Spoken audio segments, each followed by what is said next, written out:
മനസ്സിലായില്ല. ഞാൻ അശോകൻ. അശോകൻ കുട്ടിയമ്മ വളരെ ചെറുപ്പത്തിലല്ലേ എന്നെ കണ്ടിട്ടുള്ളൂ. അമ്മ കാര്യമൊക്കെ എഴുതിയിരുന്നില്ലേ? കുട്ടിയമ്മ എന്താ എയർപോർട്ടിൽ വരാത്ത? അതുകൊണ്ട് ഞാൻ എന്തൊക്കെ കഷ്ടപ്പെട്ടെന്നറിയോ? എന്റെ പെട്ടി പോയി, ഭാഷ അറിയാൻ ഞാൻ ആകെ കഷ്ടപ്പെട്ടു. കുട്ടിയമ്മ ഞാനൊന്ന് ചോദിച്ചു മനസ്സിലാക്കട്ടെ ടോൾമ. നീ അടുക്കളയിലേക്ക് ചെല്ലേ, പാഞ്ചേമ്മൻ ചാവൂ.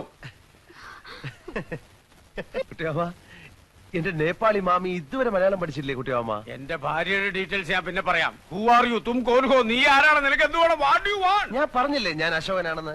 കുട്ടിയമ്മയുടെ സ്വന്തം ഏട്ടത്തിയുടെ മകൻ, രാഘവനന്റെ സുമതിയമ്മയുടെ മകൻ, തൈപ്പറമ്പിൽ അശോകൻ.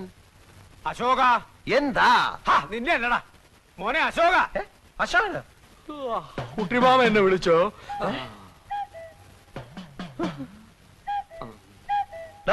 അപ്പുക്കുട്ട, നീ ഇവിടെ നേപ്പാളില്ല? അപ്പുകുട്ടനെ ആരാ കുട്ടിമാമ ഇവൻ? അപ്പുക്കുട്ട, നീ വിളച്ചെടുക്ക. ഞാൻ ആരാണെന്നോ? താൻ പറഞ്ഞ സുമതി എടുത്തിയുടെ മകൻ അശോകനായി. അയ്യോ അല്ല കുട്ടിമാമ, ഇവൻ വസുമതി വല്യമ്മയുടെ മോനാ അപ്പുക്കുട്ടൻ. ഞാനാ അശോകൻ. നമ്മുടെ കുടുംബത്തിന്റെ ഡീറ്റെയിൽസ് ഒക്കെ ഇവൻ കറക്റ്റ് ആയിട്ട് പറയുന്നുണ്ടല്ലോ. എന്താ അശോക ഇത്? അത് പിന്നെ ഈ ഫ്രാഡുകളുടെ ഒരു ടെക്നിക്കാണ്.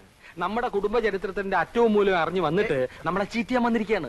നേപ്പാളിലും പോലീസ് സ്റ്റേഷൻ ഉണ്ടെന്ന് പറഞ്ഞേരെ കുട്ടിമാമ. ഇവൻ പറയുന്നത് വിശ്വസിക്കരുത്. ഇവൻ ഭക്ഷണം കഴിക്കാനും കള്ളം പറയാനും മാത്രമാ വാ തുറക്കുന്നത്. കുട്ടിമാമ ഇനി വെച്ച് താമസിപ്പിക്കണ്ട. വലിഞ്ഞേറി വന്ന ഒരു മലയാളി എന്ന നിലയ്ക്ക് ഒരു 200 നേപ്പാളി മണീസ് കൊടുത്തുവിട്. ഞാൻ പോയി പല്ലി വെച്ചിട്ട്